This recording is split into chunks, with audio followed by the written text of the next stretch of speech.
દાહોદ જિલ્લાના લીમખેડા વિભાગીય પોલીસે મોટી કાર્યવાહી કરી પંચમહાલ ગોધરા રેન્જના નાયબ પોલીસ મહાનિરીક્ષક અને દાહોદ પોલીસ અધિક્ષકના માર્ગદર્શન હેઠળ લીમખેડા પોલીસે 4.23 કરોડથી વધુનો વિદેશી દારૂનો જથ્થો કચડીને નાશ કર્યો છે।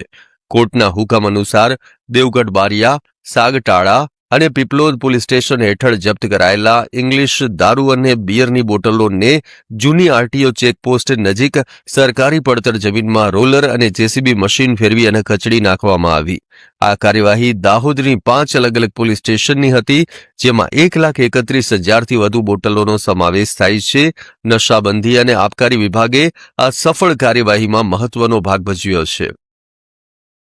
આજરોજ લીમખેડા ડિવિઝનના 3 પોલીસ સ્ટેશન પીપલોદ, સાગટાળા અને દેવગઢ બારિયાનો ટોટલ 1,70,317 બોટલનો નિયમાનુસાર સક્ષમ કોર્ટની મંજૂરી મેળવી સમિતિની હાજરીમાં ટોટલ 4,23,07,151 રૂપિયાનો મુદ્દામાલ વિદેશી દારૂનો મુદ્દામાલ નાશ કરવામાં આવેલ છે।